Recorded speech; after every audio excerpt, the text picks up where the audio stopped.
السلام عليكم ورحمة الله وبركاته. maanta waxaan shaqo nadaafadeed aan ka sameeynay degmada Xamarweyne oo ay garab naga siinayeen maamulka gobolka Banaadir ugu hore agaasimaha guud arrimaha bulshada iyo agaasimaha guud ee nadaafadda iyo bilicso celinta. waxaan sidoo kale campaign-kan ka qayb qaatay oo maanta nala joogay Abwaan Maki Xaaji Banaadir oo nooga kamid ah abwaaniinta Soomaaliyeed iyo maamo Ugaaso oo ayadana maamo ilmaha si يعني على درتيسا وحنانيسو maamulka degmada gudoomiye xigeenada iyo dhamaan salaan kadib waxaan rabaa nadaafadda maanta aan sameeynay waa nadaafad looga gol leeyahay in caasimadda magaalada Muqdisho lagu nadiifiyo ayadoo la fulinayo oo la tixraacayo amarka maamulka gobolka Banaadir gudoomiyaha gobolka Banaadir ahna duqa magaalada Muqdisho Yuusuf Madaale waxa waaye degmada Xamarweyne waxay maanta sameynaysaa campaign oo nadaafadeed taasoo lagu nadiifinayo xeebaha iyo area kawaanka malayga ilaa iyo dhamaan meelaha hadda aan isleenahay qashinku uu ku dambeeyaa sidoo kale waxa socda ayaantaan dhan isbuucyadan campaign isdaba xigxigay waxaan campaign oo xarqaadis ka soo sameeynay wadada Shabeelle waxaan sidoo kale soo sameeynay wadada Fiiroma oo ayadana nadaafad aan ka sameeynay waxaan sidoo kale sameeynay xaafadda jaamacadda waxaan sidoo kale ka sameeynay degmada irideeda iyo gobolka Banaadir agtiisa maanta waxaan joognaa isheek kawaanka malayga gaar ahaan xeebta badda Abu Xuseenka Mooldooro ilaa iyo badda Naageeda marka insha Allah waxaan Ilaahay ka rajaynaynaa inuu nagu guuleeyo shaqadan bulshada marka midda bulshada waxaan ka codsanaynaa nadaafadda waa iimaanka barkiisa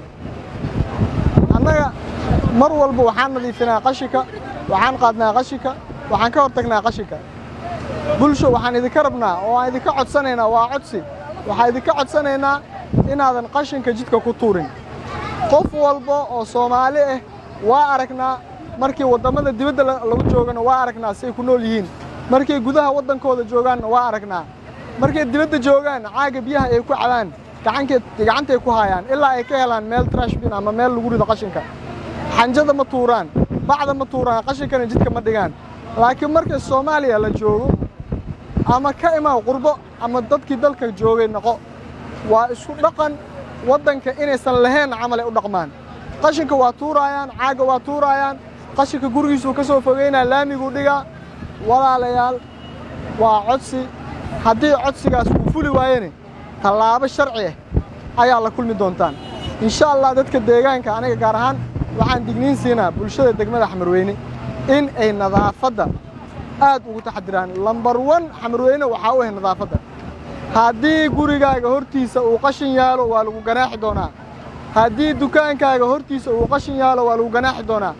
haddii area-da agtaada ama meesha ku ganacsatid ama adoo jidadka qashin dhigaayo lagu arko waxa la kulmi doontaa ganaax lacageed iyo ganaax xiriga labadaba waa la isku dari doonaa sababtoo ah dhowr maraan